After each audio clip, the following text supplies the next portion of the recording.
Hi, welcome to Mommas and Mannies. I'm your host, Trina. This is a short form podcast for mamas that are looking for a quick burst of me time. Let's go ahead and dive in.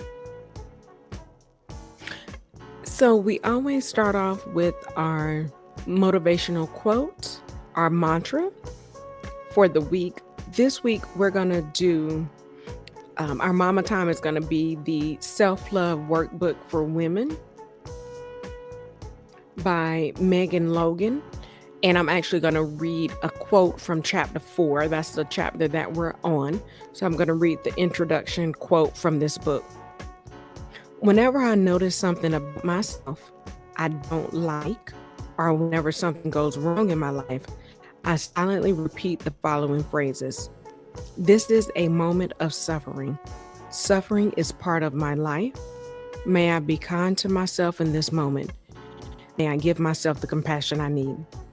And one more time, whenever I notice something about myself I don't like, or whenever something goes wrong in my life, I silently repeat the following phrases. This is a moment of suffering. Suffering is part of my life. May I be kind to myself in this moment. May I give myself the compassion I need. So, this is actually a really good quote. The chapter title for chapter 4 in the book is Find Self Compassion. And it actually gives a definition of self compassion and basically breaks down what self compassion is. It says self compassion centers around practicing kindness and respect toward ourselves.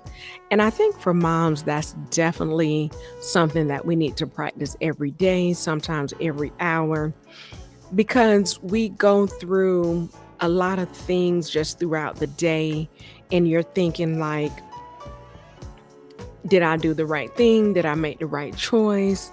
Should I just realized I had on eyeshadow. I just wiped it all off. Did I make the right choice? Did I feed them the right thing? So, really taking that time to step back and pause and say, this is what's right for me right now. This is what is right for my kids right now.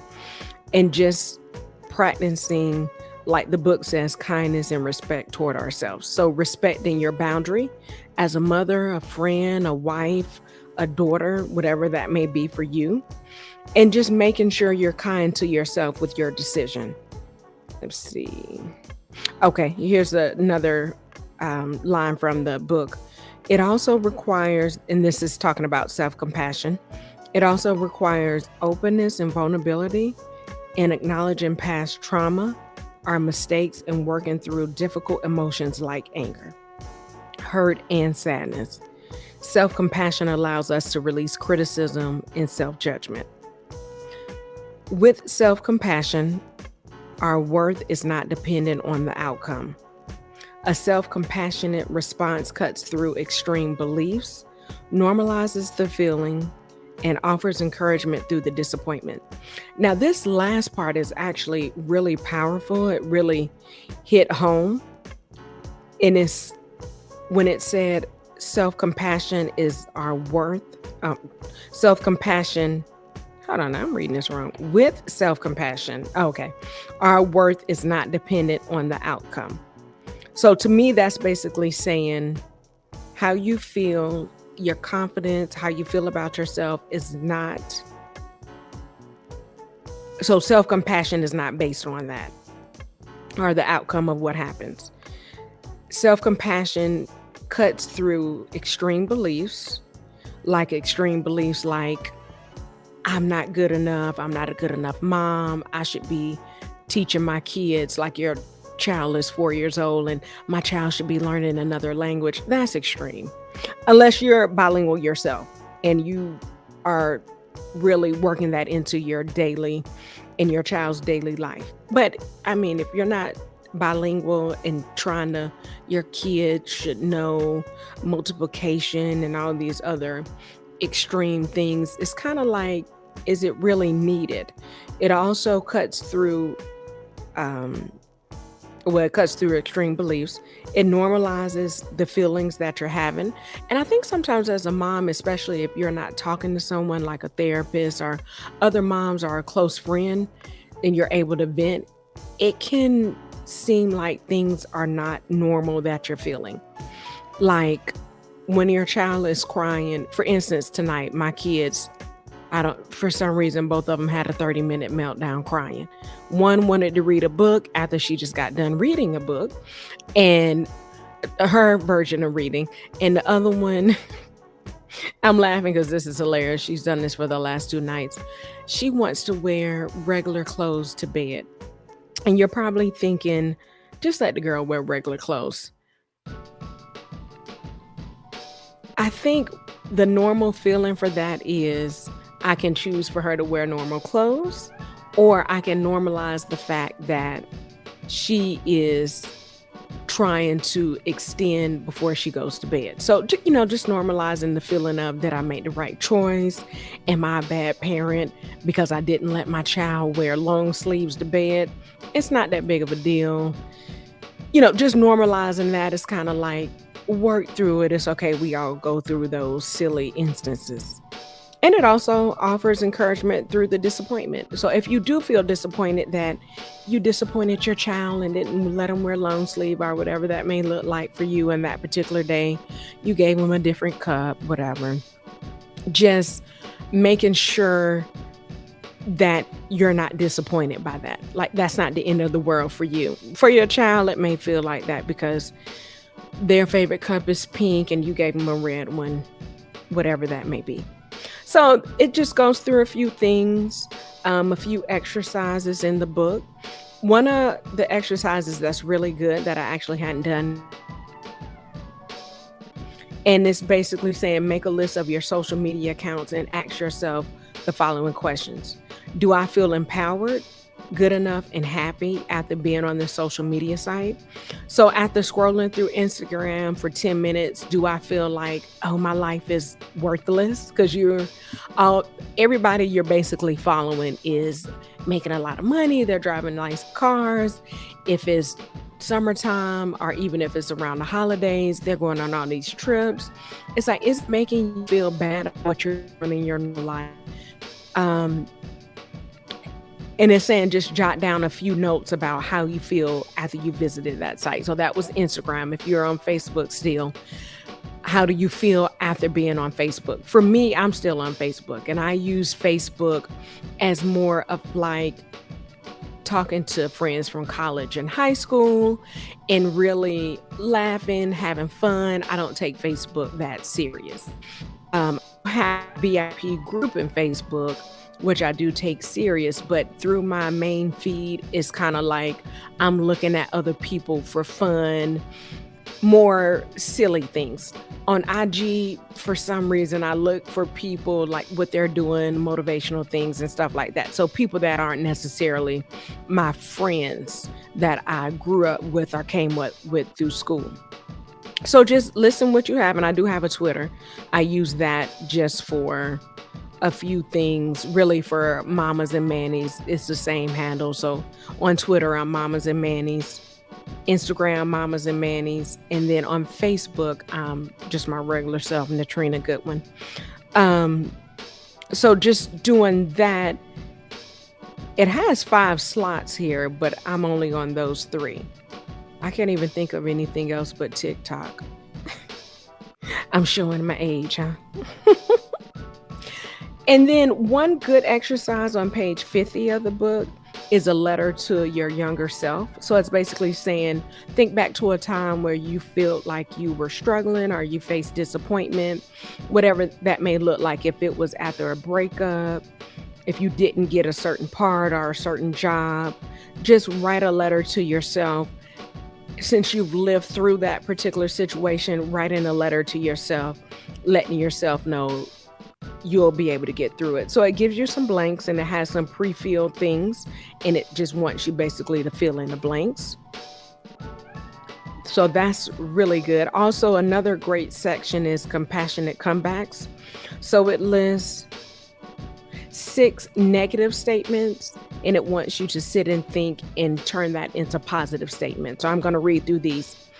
The first one is, I am never good enough. So, how can you turn the statement, I am never good enough, into something positive for you?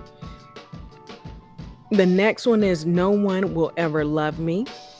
How can you turn no one will ever love me into a positive, uplifting statement? Third, I can't do anything right. Fourth, I am so stupid. Fifth, why can't I do this correctly? And then the last one is, I'm a loser. So I actually did that one, just turning those negative statements into positive statements, which is a great exercise because we all think these things sometimes. It may not be all of them, it may just be one, or you may be thinking of something else negative. So that's, to me, a really great exercise. Let's see what else we got. This was actually a long chapter. I think this is the first of a long chapter. And then on page 54, they have speak kindly to yourself.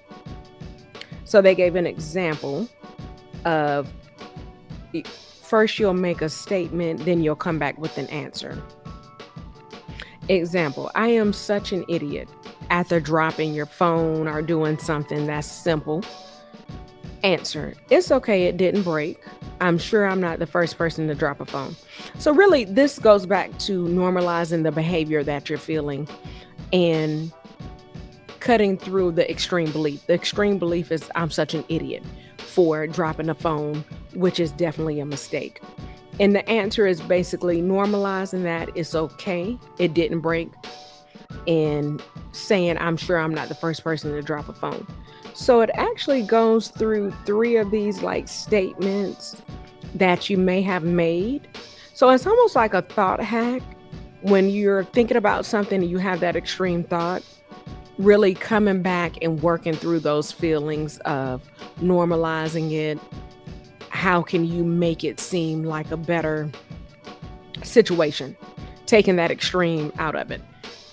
And it's actually quite a few pages. So I'm not going to read through the whole thing, but this is chapter 4 of the Self-Care Workbook for Women by Megan Logan.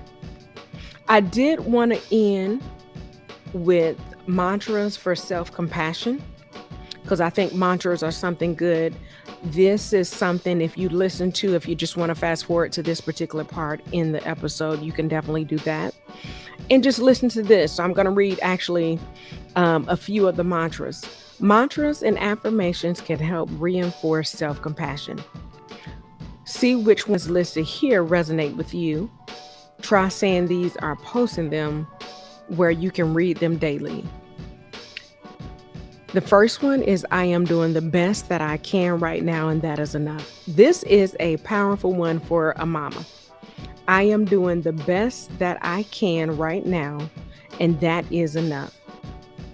I am worthy even when I struggle. That's a really great one. I am worthy even when I struggle. I can allow myself to feel all my emotions, even uncomfortable ones.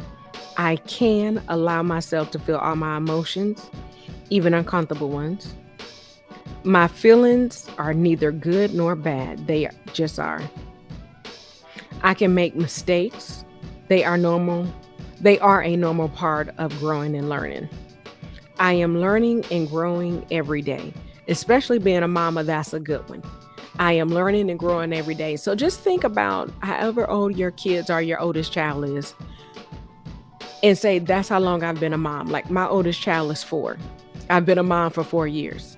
She'll be 5 in October, but it's like when I think about it and I pose it that way to myself, it's almost like I've only been doing this for 4 years.